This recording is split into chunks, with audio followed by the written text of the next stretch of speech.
Welcome back, beer tubers. Ryan here with another episode of San Diego Beer Vlog. Thanks for joining me. Gonna be taking a look at a Provisions release beer from the Bruery up in Orange, and this is Motherfunker. I don't know if you can read it on there, but this is a sour blonde ale aged in oak barrels, and this is part of their Provision series release. Picked this one up a couple weeks ago. It is a 6% sour ale, and supposedly they said it is the most sour ale they've ever created, so looking forward to trying this one. Let's get it cracked open. Well, I'm not getting really any carbonation on the pour. Yeah, maybe a little bit, but I can definitely smell it.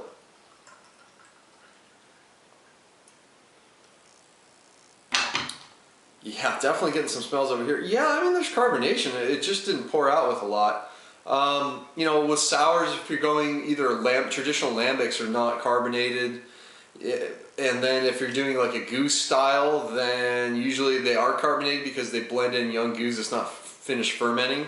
So I'm not sure kind of what they're kind of going for as an American take on that style. If they're going for like an unblended lambic, then they're pretty close to probably what it would be. But pours really, really hazy, a bright gold, kind of like a dark straw into a light gold color. What little head is there is kind of bright white, and there's a bit of carbonation coming. Let's get the nose on it. Yeah, there's definitely a lot of that funkiness to it. Definitely some sweetness in there as well. I get a lot of that apple cider vinegar character that I believe acetic acid produces. I've been reading up on these sour ales and kind of getting an idea of what the different bacteria will kind of reproduce and what kind of acids kind of give different aromas, but you get definitely apple cider vinegar, white wine, that white grape, that bright fruit character. I mean, definitely some Brett. There's definitely some funkiness. The Brett, though, is not super barnyardy funk, more of like a light hay, earthy character.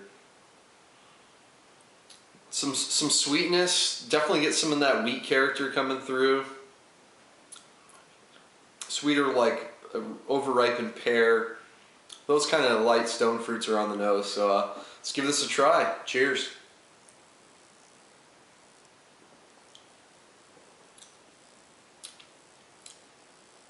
Oh yeah. That one sneaks up on you. At first I thought, no, it's tart, but then like the back end, wow, that's definitely sour. Definitely one of the more sour beers I've had. Yeah, that's one of those beers you feel it right in your jaw just as you pucker up, like right at the back end. It builds up. There's some tartness. There's some fruitiness. It's actually a pretty smooth drinking beer though. But man, the back end just kind of just rises as it kind of goes on your palate. In the end, it just kind of crushes you, and it finishes really dry. Not a lot of lingering character on the beer. I mean, it's just a really nice light bodied beer.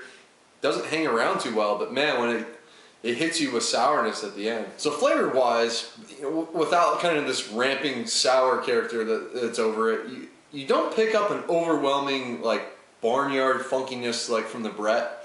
I think maybe the Brett they're using, there's probably maybe multiple strains in here, because some Bretts can produce like really light fruit flavors, especially in the lighter beers. And some of the darker beers they might go like almost like a cherry pie filling kind of character.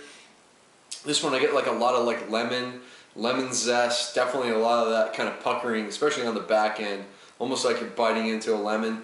A lot of oak tannins on the back end as well. Definitely pick up that wood character. Maybe even some slight vanilla notes buried in there. But the back end's kind of hard to gauge because that's when that wall of sourness kicks in.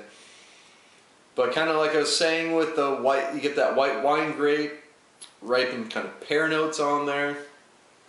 But like overall, mostly like a citrus character. So not the most overly complex beer. I kind of wish there was a bit more funkiness, but maybe that sour character. I mean, this is definitely one of the most sour beers I've had, so that kind of buries that, maybe that potential back end funkiness that might develop. And who knows, I mean, this beer is probably going to develop for over time even more. Maybe some of that lactic character will start to fade away. Maybe you get some of the other Brett characteristics. But there's a bit of that earthy sort of hay character in there, but it's a very bright, refreshing drinking beer. one where if you just start drinking it more and more, it's going to build up on that sourness over time. So hard for me to kind of give a grade on this one because it's unlike any other kind of sour that I've had before, but I'm going to go with A-.